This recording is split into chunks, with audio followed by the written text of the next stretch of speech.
Hello everybody and welcome back to another video here on my channel. Today we are redoing this video because the last time I ran out of light. I also am moving into the living room, so I have controlled light, and we are going to try and do this video kind of quick. I'm not going to describe books too often because it was over an hour of just filming. It was almost 2 hours worth because I have around 70, maybe 80 or more books to go through. We are doing not just the books I read in 2022, but we are also doing a massive book haul of all the books that I either bought, received as gifts, or just got for free this whole year. And like I said, that's a lot of books. I had this idea before, but it wasn't until Abby messaged me on Instagram when I finished a certain series and asked me to do a book review. So I am doing this video and then also another book related video next week, so 2 weeks worth of books, and that one is the actual review. So if you are interested, be sure to subscribe, stay tuned, and look out for that video. I will say Abby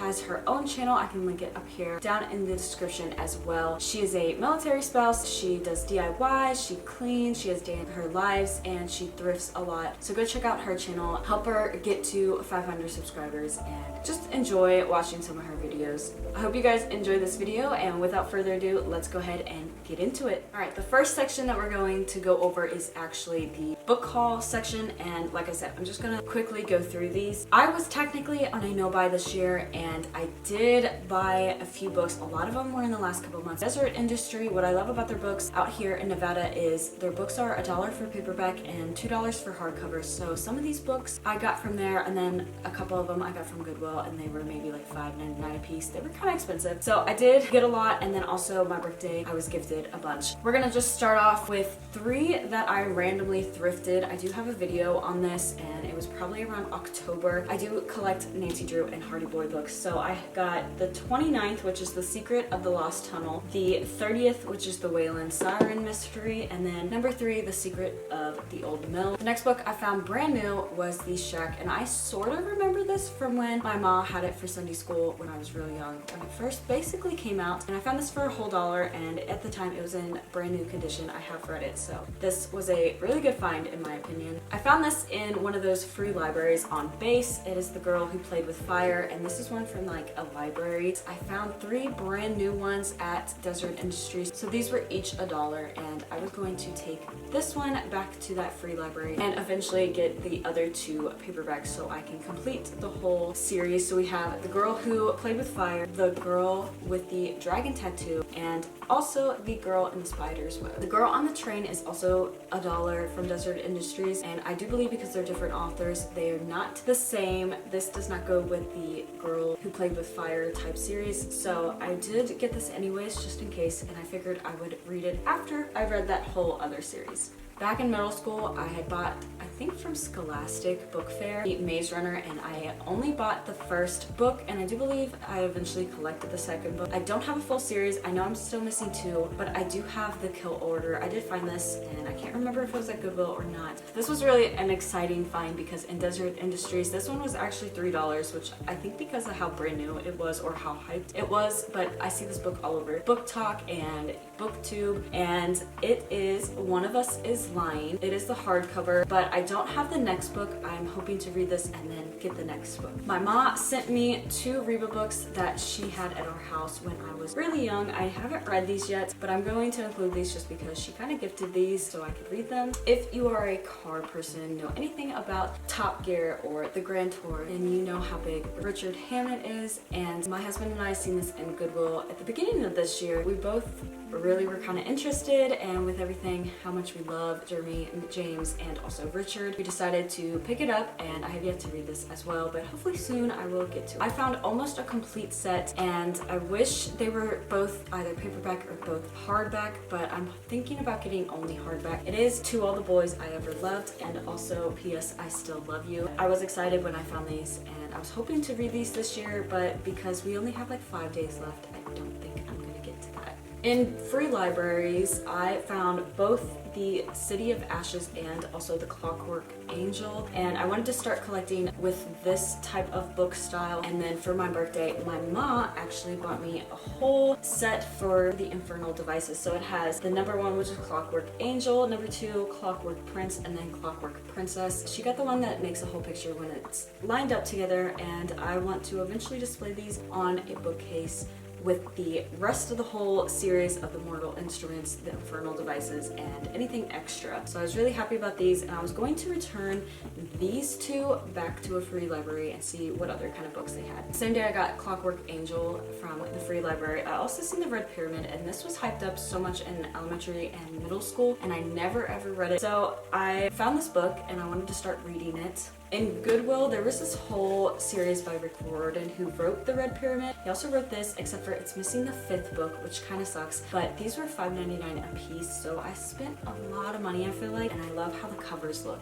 Book 1, The Hidden Oracle. Book 2, The Dark Prophecy. Book 3, The Burning Maze. And Book 4, The Tyrant's Tomb. The last 6 books all come from one author, and I have seen and heard this series so many times. I've never seen the movies, and I've never read the books until now. But I happened to stumble across a brand new paperback, and then I assume brand new hardbacks, along with one novella inside of Desert Industries. So I got the paperback for $1, everything else for $2, and I was so excited. It is the Twilight series, and there is Twilight, New Moon, Eclipse, The Short Second Life of Bree Tanner, and also Breaking Dawn. I still have to order Midnight Sun and also read that. But I felt like this was a steal to find, and also I basically read it as soon as I got home, the whole series, which was very exciting since it was my first time reading it, and I actually enjoyed it, to be honest. And then the very last book that I'm going to include is The Host by Stephanie Meyer. Next, we're going into the books that I read in 2022. Technically, I have read 36, almost 37 books, and I only DNF'd 1. My goal this year was reading 36, and that was basically 3 books a month, and there was a couple months that I didn't read any books at all for multiple months in a row. And then all of a sudden, I would read about 6 books, and that really helped me out. I honestly was surprised when I did read and hit my goal. So I want to go through, these are not in order, and also I'm just going to do rapid fire. I might put stuff on the screen for this video, but otherwise we're just going to do rapid fire, not necessarily talking about, because the next video will explain the next 2 months, or at least last 2 months, November and technically December, even though we are in it. So stay tuned for that, and let's go ahead hop into these books. The first one that I did read was from Half Price Books in like a book bundle. They used to have bags that were $5, $10, or $15, and they would come with like random books, and this is Angel of Mercy. I actually enjoyed this book. It was a different, unique read that I've never seen anywhere. Same goes along with The Hangman, except for I wasn't as big of this because it takes actual history and flips it to be opposite of what history is, so it kind of was not necessarily confusing, it was just hard to follow along when you know how true history was. I love Beside Still Waters. This was a Christian book that also came from Half Price Books. A lot of these little tiny books assume that they're going to come from there, except for a Nicholas Sparks one, because they all did basically. Beside Still Waters was a Christian book, and it basically was having faith, losing it because of a certain thing that happened, and then finding faith again. And it was a real cool journey, and I actually loved how the book was. In My Father's House was another cool book, and this one was along finding a relationship, not necessarily with God, but with her father, her stepfather, because her real father died, and then building that relationship because her house was the front lawn that the Civil War started on, and then her second house that they moved to for safety was where the Civil War ended. So it was really cool to read this book, see the whole war perspective, and then also her building a relationship and some of the sad things that did happen in this book. Nicholas Sparks, A Walk to Remember. I actually read this when I was pregnant in 2020 or 2021, and I accidentally, when moving the month after we had our son, I put it in the wrong box. I put it in the still have not read box. So the whole way through this book, I kept thinking, this sounds so familiar, I feel like I already know, and I kept calling out the scenes, and in reality, I read this book. It took me till the end to truly remember that I read this book, and then I got really upset because technically it still counted because I read it, but I could have read a whole different book. The Voyage was a really unique book, very short, and it was something that I pretty much skimmed the whole time because I was going through a book slump at the time that I actually picked this up. So a lot of the information went in one ear and read out the other. I didn't retain hardly any of it because I did skim so quickly and I just was not feeling anything about the book. The Lawman's Secret Son was another good Christian. This technically is like a Christian romance. This was my first, besides Nicholas Sparks, romance, you could say, I guess. It wasn't necessarily too big on the romance, but I did enjoy it a lot. The whole Christian aspect and then the plot of the whole book being about his secret son was really interesting, and I enjoyed reading this. It was a very good, unique read. My favorite movie, I finally read the book, and let me just tell you, just like most movie adaptations, it is nothing hardly like the book, and it's really sad, but both are still my favorite movie and then pretty much one of my favorite books. It's not necessarily my overall favorite book, but it is Stephen King's Christine. I absolutely love both of these, both movie and book, and if you have read the book or if you've just seen the movie, you might know like the relationship Arnie has to Christine, just especially in the beginning. I know it's a little bit different inside of the book, but I always joke that my truck is Christine because me and her have always had a relationship, and also I've always been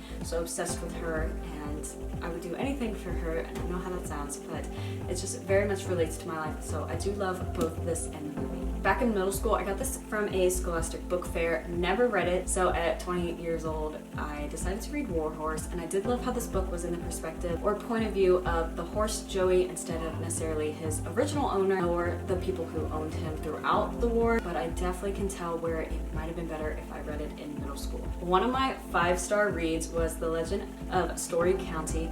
Loved this book. It was so amazing. It is to the times, and he is half white, half black, the main character. So with this being set back around the Civil War, you can imagine how necessarily a half white, half black person would have been called, the slurs and stuff like that. Also, I enjoyed the almost every single page, mainly every single chapter. There was adventure, there was him trying to escape stuff. It was so amazing. It was a very fast-paced, in a good way, book that made you want to never put it down and read it, or at least for me. This cover looks cool, but in my opinion, the cover doesn't do justice for the actual book, but you do, when reading it, might flip back to the cover and look at some of the photos that happen with what you're reading. I did read, coming out of a slump, another reading slump, was Nicholas Sparks' Nights in Rodanthe, I do believe, and this was a different perspective. I feel like I actually enjoyed this book. It was a little bit different since it was older and not necessarily like 20-year-olds, and also they were both have been through a marriage and then divorced, so it's kind of cool reading this. And just like most Nicholas Sparks' books, he gets me out of a slump if I'm in one, and they're very fast, and I have a lot because I used to collect them and never hardly read them. Now I'm finally getting to the end. I have around 20 or so, and I think I only have 2 left. I don't have that many compared to how many he has put out. I did see this, I picked this up years ago, never read it. It is Iron Thunder, and I did enjoy this book a lot. I feel like it was very much for the middle school. I did enjoy it. I just wish I would have read it a lot sooner or when I first picked it up. I don't have the dust jacket to this because I did find this in a Goodwill and it did not have it, but it is American Sniper, and I know Goodreads, the reviews on this book, a lot of people were either offended or they just did not necessarily care much for how he wrote because he just put it out. He didn't try to necessarily make it like an author because he's not technically an author. So Chris Kyle wrote this book about, for the most part, a little stuff before he enlisted into the Navy itself and then Navy SEALs. But this was a really cool read. I enjoyed this book. I love military books, especially realistic, true military history type books. Next we have Looking for Alaska. This is another book I got right after The Fault in Our Stars came out because I read The Fault in Our Stars when it first came out, and then I picked up this book. All of John Green's book that I've ever read. It annoys me in the first because he always has to put into the book that he doesn't believe in God, he believes in science, and so that kind of bugged me, and I felt like the whole point up until Alaska isn't in the book. I feel like I actually kind of enjoyed it. It wasn't necessarily best and most like wanting to keep reading, never put it down type feeling, but after Alaska was in the book, I just didn't really care too much, and I felt like it went on for so long. Next we have The Longest Ride by Nicholas Sparks, and I normally don't like these movie type book covers, but I did end up finding this, and I had never read it, and everybody hyped it up when it first came out, when the movie first came out. So I did pick up this book. I did enjoy it. I haven't seen the movie since it first came out, so I couldn't remember some scenes until I got to the certain part, and then I was trying to picture it in my head. So it was a very good book. It is one of his longer books, but I love the little backstory and also how it's like different point of views. One of my other 5-star read was Sarah's Key, and apparently this is a movie. I loved this book so much. This was during 1942. It's definitely sad. I feel like you have this whole plot that starts in the very beginning of the book, and it's like leading up to, and you get really sad because you finally get to the end, but at the same time, I feel like it's kind of like I'm guessing, I guess, because I knew how the book was going to end, but at the same time, your mind's telling you, no, an author won't end a book like this, but it did not happen, the happy ending that everybody was probably hoping for. I enjoyed this book. Definitely a 5-star read and very unique. Next we have See Me by Nicholas Sparks. Love this book because it was a different perspective. It is one of his longest books that I've at least have and read, but I liked how it was more, not necessarily like a romance thriller mystery, but it did have like a little bit of a mystery behind it. I could not put this book down for a very long time. I don't have the dust jacket for this because this came from a neighbor's house and I have no clue what happened to it, but this is Little Women. This is historical fiction, and I finally read this, but I had to use an audiobook, which is free on Spotify if you're curious, because I just got really bored. I was going into a reading slump. This is the first audiobook I think I've ever done. Next we have The Well by Mark Hall. If you do not know him, he is a member of Casting Crowns, and Casting Crowns is a Christian band. Back when I was probably in middle school, I had a youth group leader. She gave me a CD, my sister and I, and mine happened to be, I do believe it's Courageous by Casting Crowns. It has this basically color blue, and inside it had this little pamphlet to go find the book The Well. We went instantly to Barnes & Noble's a couple days or weeks later, and I did find this book, picked it up and bought it, and I loved it because it talks about growing your faith, how to go around certain topics, and how not to basically have your well dry out and always keep it replenished because of the Lord and Jesus. So a very interesting book if you are a Christian. Next we have Nicholas Sparks' The Choice. Just like his typical books, they're all pretty much 4 stars. Pretty good reads, pretty quick, and not really much to them. For the most part, all of his books are the same type of romance, I feel like. Next we have The Sinking of Titanic Eyewitness Accounts. This book is actually really cool because it is just like a new print and new cover of the true 1912 version of this book. So this was really cool because you got to see different types of eyewitness accounts and see who said what, if there was an explosion, if there was an explosion. It did kind of get repetitive and annoying towards the end because it kept having the same stories, but they were just different people telling them. So you do have a lot of like crisscross with multiple different people and a lot of like she said, he said type stuff, but I did like it. It was very entertaining because I feel like there was some information in this book that came from the original book that necessarily you don't find on like the movie or any documentaries. Another classic is Treasure Island. I had this book when I was in elementary school, middle school, because I thought I would ever read it. Never read it. Love the silver on the pages, and also I love how the actual pages looked. That's what I feel like helped me keep reading it. Next we have A Life of Pi. This book I found in Goodwill years ago, and I think this was when it was really popular and it first came out with the movie. I had a really hard time, I do believe, getting to page 200. It's basically when he gets to the ocean. I had a really hard time reading this book. Love the whole story of him on the ocean. As soon as he touched land again, I went back to not really knowing what to do. Didn't really care much for it. This book was a mix because I felt like I only cared about the ocean part and everything else could have been cut out completely. But it definitely was a different and unique read and kind of funny also from time to time, just depending on what sections you were at. Next we have 2 books that I read back to back. They don't necessarily go together, but I did buy them together at Hobby Lobby. It is The Magnolia Story and Capital Gains. I did love both of these books. Both of them referenced God a couple times, and I loved how I actually found out more about before they started airing on the show and how that happened. It was a really cool story, and also with Capital Gains, learning a couple new things that I never knew about, plus there are things that they don't necessarily share. So seeing the insights from these books was really cool, and they were really fast, and I think they were only 100 to 220 pages. Next I found a book in Goodwill, and I totally forgot to mention this in the books that I did buy on my no buy, but I did find 4 in Goodwill, and I had spent years trying to find this to complete the Divergent collection. Never found it. Finally found it though as a 20-year-old. Decided to go ahead and reread the whole series. So we do have Divergent, Insurgent, Allegiance, and then 4. We do have this whole series, and I'm one of those apparently unique ones. I loved the Divergent series when I read it in middle school when it first came out. Absolutely loved it. And also, Allegiance, one of my favorite books. I love how it wasn't the typical, oh, the author will make it a perfect story. I love that because it was the first book that ever did that, and still to this day I do love it. I know a lot of people hate this series because of what happens. I hate the movies because of the fact that certain things stayed living while certain things should have been killed off.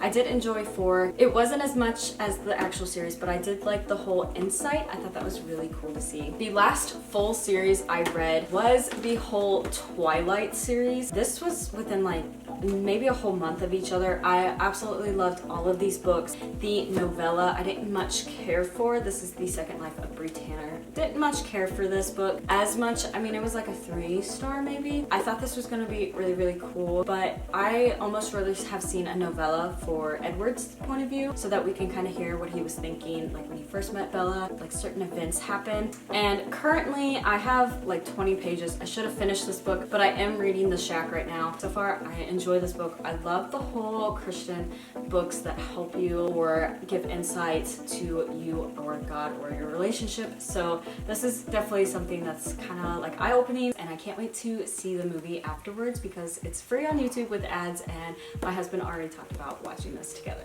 And then the very last book that I'm going to talk about is the only book I think I've ever, for the most part, DNF'd, and the only book that I did this year, and it is Stephen King's The Stand. It is 1,141 pages. It is one of his longest books, but that's not the reason I DNF'd it. It's actually because I got to page 225 and I was just not feeling it. I was really starting to get into a slump, and then I decided, you know what, I'm gonna pick up Divergent. I'm gonna read that because I already know I'm gonna like that. When I would pick it up, I completely lost where I was at because it would be days, maybe weeks before I actually read it. So I was trying to scavenge my mind for what actually happened, and there's so many different point of views. There's probably close to 8 or 10, so it gets kind of confusing after a while. Eventually I hope to read and finish this. I hope you guys enjoyed this massive book collection basically. I hope you guys enjoyed my video. I hope you guys enjoyed all the books that I did talk about. I know some of them were kind of popular and then others are really unique, probably never heard of. Let me know down in the comments what your favorite book was, or if you thought about reading this book, or if you have read this book and did not like it. Let me know anything you think about any one of these books. I hope you guys stay tuned for next week's book video.